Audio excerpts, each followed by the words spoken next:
যশোরের রাজারহাটে সিআইডি পুলিশের ওপর হামলার ঘটনায় আটক জঙ্গলবাধাল গ্রামের ইব্রাহিমকে শনিবার আদালতে সোপর্দ করা হয়েছে। পুলিশ 5 দিনের রিমান্ড চাইলেও শুনানি হয়নি। আদালত তাকে কারাগারে পাঠিয়েছেন। তদন্ত কর্মকর্তা এসআই কামরুজ্জামান জানান, সিসিটিভি ফুটেজ দেখে ইব্রাহিমকে ধরা হয়। অজ্ঞাতদের পরিচয় শনাক্তে তদন্ত চলছে।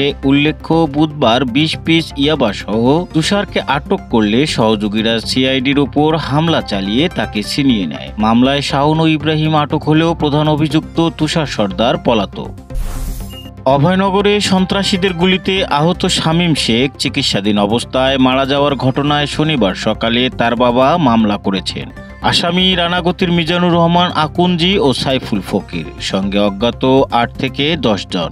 ঘটনার রাতে স্কুলের সিঁড়িতে বন্ধুদের সঙ্গে বসে থাকাকালে হামলাকারীরা লাইট মেরে 2 রাউন্ড গুলি ছোড়ে। একটি শামীমের মাথায় লাগে, পরে ককটেল বিস্ফোরণ। খুলনা মেডিকেলে বৃহস্পতিবার রাত 12:40 তার মৃত্যু হয়।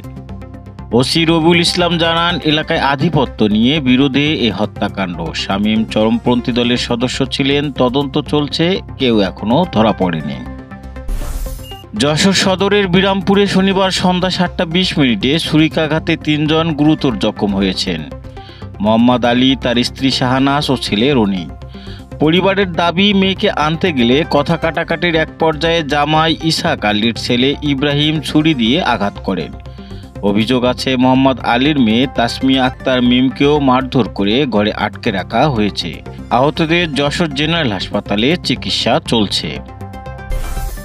বাঘারপাড়ায় চাঁদাবাজির ঘটনায় সাবেক যুবদল নেতা তাসকিন, তার ভাই মাসুম বিল্লাহ সুইট হোসেন ও মিরাজ হোসেনের বিরুদ্ধে মোক্তার আলী মামলা করেছেন।